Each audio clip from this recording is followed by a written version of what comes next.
Vamos falar agora do requisito valor da causa.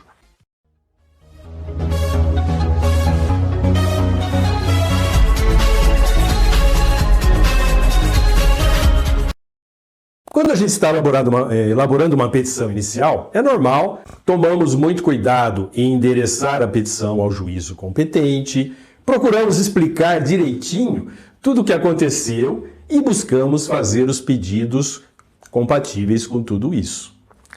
Quando chega o momento de definir o valor da causa, muitas vezes temos dúvidas.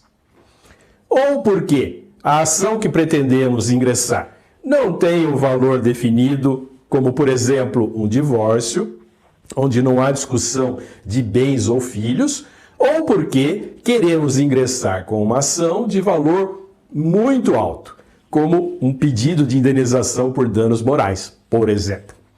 Isso porque é sobre o valor da causa que são calculadas as custas do processo e depois podem ser calculados os valores de sucumbência, como os honorários, por exemplo. Em alguns casos também, o valor da causa pode definir a competência do juízo, como nos casos em que a ação pode ser dirigida aos juizados especiais. Mas nós temos de incluir o valor da causa. Isso é um requisito da petição inicial, claro, o artigo 319, e também porque o Código inclui um título específico para isso a partir do artigo 291. Que diz, artigo 291, a toda causa será atribuído o valor certo, ainda que não tenha conteúdo economicamente aferível.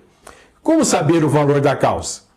Uma parte do problema está resolvido pelo próprio Código.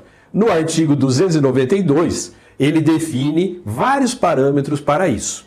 Ali nós vamos ver como definir o valor da causa em vários tipos de ações judiciais, como cobrança, contrato, alimentos e indenização.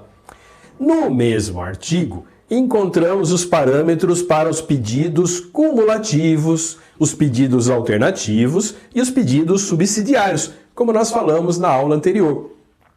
Os parâmetros contidos no artigo 292 devem ser observados no momento de definir o valor da causa, porque se colocarmos um valor diferente, este pode ser modificado e teremos de refazer, emendar a petição inicial e complementar as custas, a guia de custas.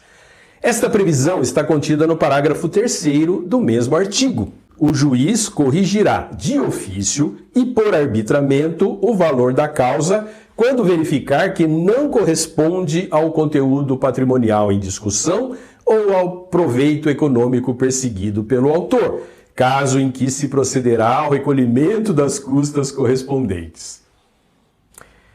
E a parte contrária também poderá discutir o valor atribuído à causa, fazendo isso na própria contestação, como está previsto no artigo 293, que diz: o réu poderá impugnar em preliminar da contestação o valor atribuído à causa pelo autor, sob pena de preclusão.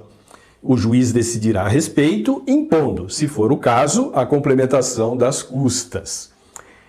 Pode haver problema em colocar um valor da causa fora dos parâmetros do artigo 292? Como já foi dito antes, sim.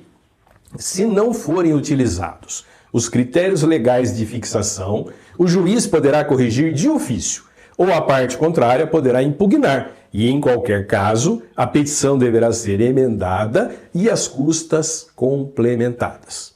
Somente nos casos em que não houver uma possibilidade de aferição do conteúdo econômico da ação, como uma ação declaratória, por exemplo, ou quando houver pedido genérico, como os previstos no parágrafo 1º do artigo 324, é que se poderá atribuir um valor da causa simbólico. Nos demais casos, deve-se fazer os cálculos, colocar como valor da causa o que efetivamente se pretende e pagar as custas correspondentes.